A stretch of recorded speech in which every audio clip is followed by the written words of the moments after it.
Hello everyone.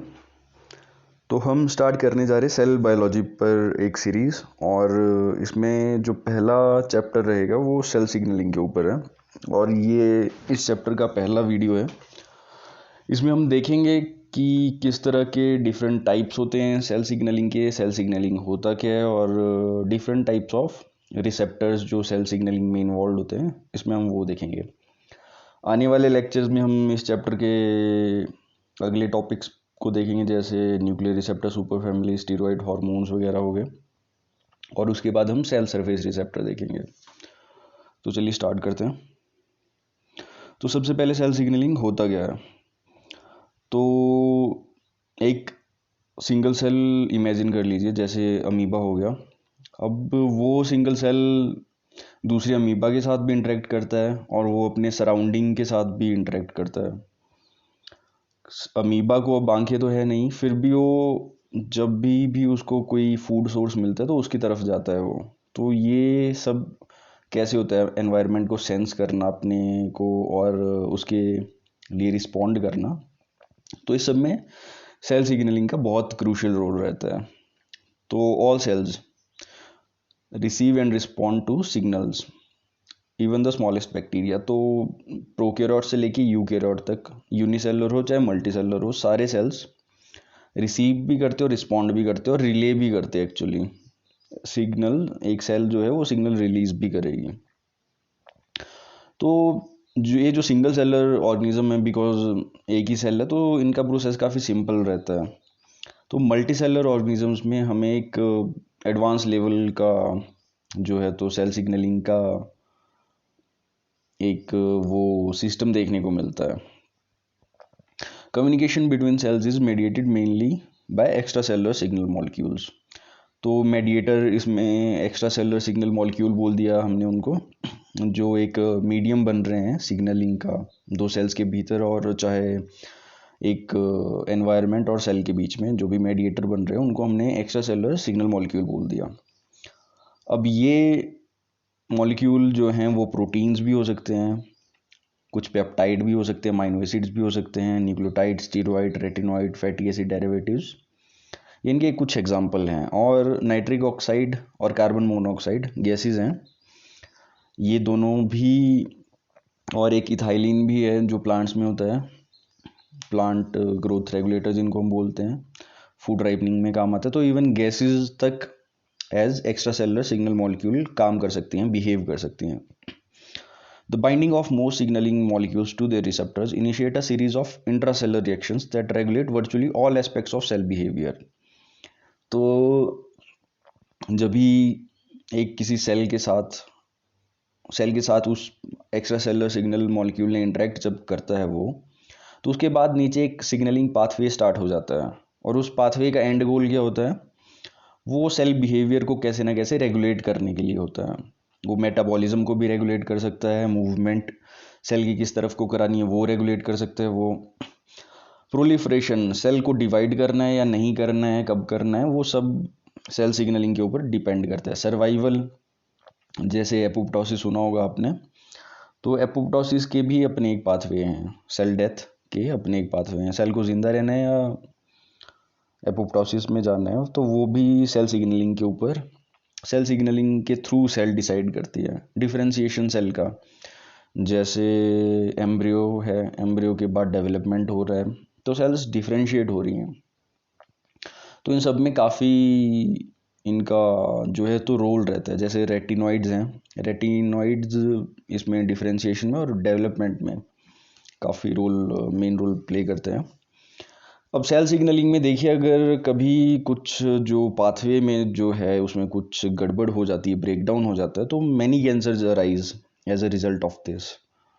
तो cell signalling काफ़ी ज़रूरी है एक सेल के पर्सपेक्टिव से, और हमारे भी, बिकॉज हम भी सेल्स के बने हुए हैं, तो दिस इज़ वेरी इंपॉर्टेंट। तो यहाँ पर एक प्रोसेस दिखाया हुआ है कि कैसे एक्स्ट्रा सेलुलर सिग्नल मॉलिक्यूल जब रिसेप्टर के साथ बाइंड कर रहा है, तो नीचे कैस्केड ऑफ रिएक्शन एक को स्टार्ट कर रहा है। बीच में इंट्रासेलुलर सिग्नलिंग प्रोटीन्स आप देख सकते हैं, कोई सीधे एक प्रोटीन आके नीचे अपना इफेक्ट शो नहीं कर रही है, बीच में बहुत सारी इंटरमीडिएरी प्रोटीन्स हैं। जो प्रोटीन इफेक्ट शो कर रही है उस प्रोटीन को हमने इफेक्टर प्रोटीन का नाम दे दिया है। अब वो इफेक्टर प्रोटीन सेल शेप को या मूवमेंट करा सकती है तो वो साइटोस्केलेटल प्रोटीन होगी। वो जीन एक्सप्रेशन को अल्टर करा सकती है तो जीन रेगुलेटरी प्रोटीन उसको हम बोल देंगे, या जिनको ट्रांसक्रिप्शन फैक्टर्स भी बोला जाता है। और वो कोई मेटाबॉलिक एंजाइम भी हो सकता है जो मेटाबॉलिज्म में कुछ अल्ट्रेशन कराए। तो यहाँ पर आप देख पा रहे हैं कि ये जो रिसेप्टर है वो प्लाज्मा मेम्ब्रेन के ऊपर सिचुएटेड है। तो इस तरह से हम दो रिसेप्टर के टाइप देखेंगे। उससे पहले हम देख लेते हैं modes of cell cell signalling. तो यहाँ पर हमने 3 मोड सेल सिग्नलिंग के डिस्कस करे हुए हैं, एंडोक्राइन, पैराक्राइन और ऑटोक्राइन। तो एंडोक्राइन और पैराक्राइन आप देख पा रहे हैं। एंडोक्राइन में as you can see endocrine system का यूज़ किया जा रहा है। हार्मोन है, किसी ग्लैंड से हार्मोन रिलीज होता है, वो ब्लड में जाता है। जो एंडोक्राइन सेल लिखी हुई है यहाँ पे इसको हम ग्लैंड भी बोल देते हैं। तो ये ब्लड के थ्रू जा रहा है और इसके रिसेप्टर टारगेट सेल जो है वो कहीं और होगा बॉडी में। तो ये एंडोक्राइन सिग्नलिंग है। The signalling molecule are secreted by specialised endocrine cells and carried through the circulation to act on target cells at distant body sites. तो ये इसमें मेन है कि वो अपने आसपास की सेल्स को अफेक्ट नहीं करते हुए वो कहीं दूर कोई सेल होगी तो उनको अफेक्ट करेगा। तो इसमें आपके हार्मोन्स आ जाते हैं मैक्सिमम जो भी हैं, एस्ट्रोजन, टेस्टोस्टेरोन, प्रोजेस्टेरॉन हो गए, या FSH वगैरह जो भी पिट्यूटरी ग्लैंड रिलीज करता है, थायराइड हार्मोन हो गए। तो ये सारे जो हैं एंडोक्राइन सिग्नलिंग का पार्ट हैं। अब पैराक्राइन सिग्नलिंग में देखिए, पैराक्राइन जो है, तो पैराक्राइन का मतलब है जो नेबरिंग सेल्स हैं, जो सिक्रीट करने वाली सेल है उसके नेबर में ही सेल हैं, उन पर वो इफेक्ट शो कर रहा है। कौन? सिग्नलिंग मॉलिक्यूल जो रिलीज़ किया जा रहा है। तो जैसे आप देख सकते हैं लोकल मेडिएटर यहाँ पे लिखा हुआ है, तो इसका इफेक्ट जो है वो लोकली रहता है, जैसे लोकल एनेस्थीसिया होता है, वो भी एक टाइप का पैराक्राइन सिग्नलिंग हो गया। तो ये है, तो पैराक्राइन सिग्नलिंग में a molecule release by one cell acts on neighbouring target cells. Neurotransmitters इसका एक बहुत अच्छा एग्जांपल है। एसिटाइल कोलिन हो गया और गाबा हो गया, नॉरएपिनेफ्रिन वगैरह हैं, वो तो चलिए वो हार्मोन एज हार्मोन भी एक्ट करते हैं, एड्रेनलिन जिसको बोलते हैं, एपिनेफ्रिन और एपिनेफ्रिन। तो न्यूरोट्रांसमीटर पैराक्राइन सिग्नलिंग का एक बहुत बड़ी एग्जांपल है। और पैराक्राइन सिग्नलिंग का आगे हम एक एग्जांपल भी लेंगे नाइट्रिक ऑक्साइड का। ऑटोक्राइन सिग्नलिंग में जैसे कि वर्ड ऑटो है, मतलब खुद से, तो ये सेल जो है वो खुद रिलीज करेगी सिग्नलिंग मॉलिक्यूल और खुद ही उस पर रिएक्शन भी देगी, उसका सिग्नलिंग मॉलिक्यूल का इफेक्ट भी उसी के ऊपर होगा। तो इसमें एग्जांपल आ जाते हैं टी लिम्फोसाइट।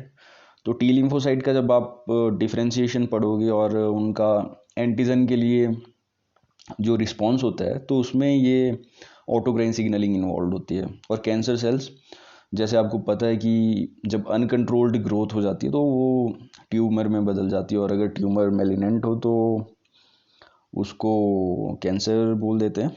देन तो कैंसर सेल्स ग्रो कैसे करती है, डिवाइड कैसे करती है, तो सेल्स को बहुत सारे फैक्टर चाहिए होते हैं, वैसे सिग्नलिंग सेल सिग्नलिंग के थ्रू ही वो होता है सब। तो cancer cells growth factor release करती हैं और वो ग्रोथ फैक्टर फिर कैंसर वो खुद सेल उसको रिसीव करती है और उस पर रिस्पॉन्ड करती हुए डिवाइड करती जाती है। सो यहाँ पर दो टाइप के हमने रिसेप्टर लिए हुए हैं। इमेज ये जो ए फिगर है इसमें आप देख सकते हैं कि सेल सरफेस रिसेप्टर है और दूसरे बी में इंट्रासेलुलर रिसेप्टर है। अब मैं चाहता हूँ आप यहाँ से दो चीज़ें याद रखें। ये जो सेल सरफेस रिसेप्टर है और इसका जो सिग्नलिंग मॉलिक्यूल है ये हाइड्रोफिलिक होगा हमेशा। जो भी सेल सरफेस रिसेप्टर हैं उनके मॉलिक्यूल जो हैं signalling molecule most of the time hydrophilic होंगे नेचर में। और ये जो इंट्रासेलुलर रिसेप्टर हैं जो सेल के अंदर जाके हैं वो साइटोप्लाज्म में भी हो सकते हैं, और वो यहाँ पर देखिए सॉरी, यहाँ पर इन्होंने न्यूक्लियस के अंदर दिखाया हुआ है वो। तो वो जो है सिग्नल मॉलिक्यूल इस केस में वो हाइड्रोफोबिक होगा, वाटर हेटिंग होगा। तो बिकॉज हाइड्रोफोबिक है और ब्लड आपको पता है ब्लड में भी वाटर है, सेल के अंदर भी वाटर है, तो ये जो सिग्नल मॉलिक्यूल है इनको ले जाने के लिए कैरियर प्रोटीन का यूज़ होता है वाटर से बचाने के लिए। तो यहाँ से याद रखने वाली यही बात है कि जो सिग्नल मॉलिक्यूल है वो हाइड्रोफोबिक होंगे इंट्रासेलुलर रिसेप्टर के केस में, और जो सेल सरफेस रिसेप्टर के केस में सिग्नलिंग मॉलिक्यूल्स होंगे वो हाइड्रोफिलिक होंगे। और दो टाइप के रिसेप्टर्स हैं यहाँ पर, सेल सरफेस रिसेप्टर है और इंट्रासेलुलर रिसेप्टर है। इसमें से मेनली हम सेल सरफेस रिसेप्टर्स के बारे में पढ़ेंगे जो आगे ये वीडियोस में आएंगे। अब पैराक्राइन सिग्नलिंग का एक एग्जांपल लेते हैं जो कि है नाइट्रिक ऑक्साइड का। अब नाइट्रिक ऑक्साइड का रोल, काफ़ी रोल्स हैं इसके। वैसे नाइट्रिक ऑक्साइड और कार्बन मोनोऑक्साइड दोनों स्मूथ मसल रिलैक्सेशन में, जो जैसे ये ब्लड वेसल के डायलेशन में काफ़ी इनका रोल रहता है। तो नाइट्रिक ऑक्साइड की सिंथेसिस होती है जब भी कोई न्यूरोट्रांसमीटर के रिलीज होने के बाद नाइट्रिक ऑक्साइड की सिंथेसिस होती है। तो यहाँ पर हमारे पास एक डायग्राम है जो कि है ब्लड वेसल का। ब्लड वेसल में दो टाइप की सेल्स हैं जो आपको ध्यान रखनी है। एक है स्मूथ मसल सेल्स जो बाहर हैं ब्लू कलर में, जिनका न्यूक्लियस शो किया हुआ है और न्यूक्लियर हैं, और एंडोथीलियल सेल्स जो कि ल्यूमन और ब्लड वेसल को लाइन कर रहे हैं, लाइनिंग में है, वो ऑरेंज कलर में है। बीच में इनमें बेसल लेमिन है जो कि ग्राउंड सब्सटेंस है। और एक इसमें नर्व देखिए यहाँ पे, ऑटोनॉमिक नर्व एक इस पे आ रही है ब्लड वेसल के ऊपर। तो होता क्या है, थोड़ा जूम इन करेंगे कि जो जैसे नर्व के थ्रू कोई मैसेज आया, ठीक है, इस केस में है वो एसिटाइल कोलाइन। अब एसिटाइल कोलाइन का रिसेप्टर देखिए सेल के सरफेस पर है, तो इसका मतलब है कि एसिटाइल कोलाइन एक हाइड्रोफिलिक मॉलिक्यूल है। तो एसिटाइल कोलाइन अपनी रिसेप्टर से बाइंड किया, रिसेप्टर के बाद वो सिग्नलिंग पाथवे स्टार्ट हो गया। अब ये रिसेप्टर का जो नेचर है वो हम बाद में पढ़ेंगे। कुछ जो रिसेप्टर हैं वो जी प्रोटीन्स होते हैं, जी प्रोटीन कपल्ड रिसेप्टर होते हैं। कुछ रिसेप्टर हैं वो आयन गेटेड चैनल्स होते हैं। कुछ रिसेप्टर जो हैं वो एंजाइम लिंक्ड रिसेप्टर्स होते हैं, वो हम बाद के लेक्चर्स में पढ़ेंगे। तो ये जिस भी टाइप का, इसने नीचे को सिग्नलिंग पाथवे जो है वो स्टार्ट किया। उसका एंड रिजल्ट क्या हुआ कि उससे एक एंजाइम एक्टिवेट हुआ जो कि है एनो सिंथेज, नाइट्रिक ऑक्साइड सिंथेज। अब इस एंजाइम ने आर्जिनिन को कन्वर्ट कर दिया नाइट्रिक ऑक्साइड में।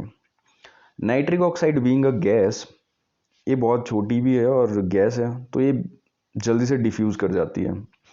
इसकी जो हाफ लाइफ साइकिल है वो भी कुछ सेकंड्स की होती है।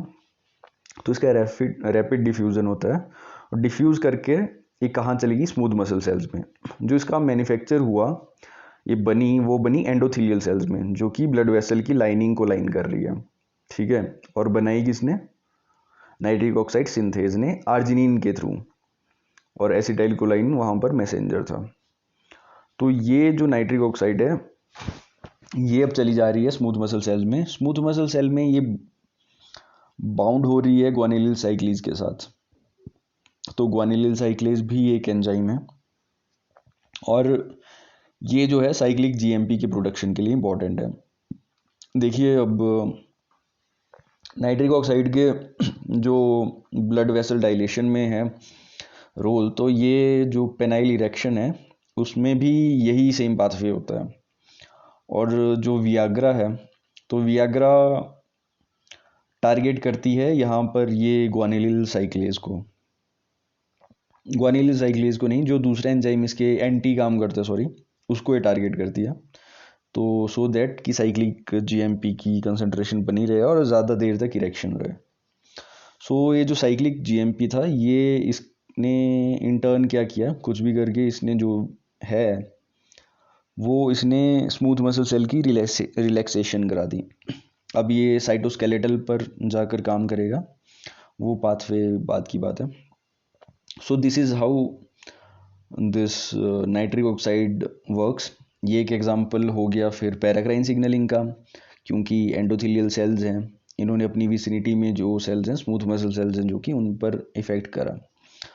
तो ऐसे ही नाइट्रिक ऑक्साइड का एक्चुअली बहुत पहले क्या होता था कि नाइट्रोग्लिसरीन करके एक इंजेक्शन दिया जाता था एंजाइना के ट्रीटमेंट के लिए। एंजाइना होता है जब चेस्ट में पेन हो जाती है ड्यू टू वो कुछ ऑक्सीजन की कमी से या ब्लड फ्लो में कमी हो जाती है, तो एंजाइना बोलते हैं उसको।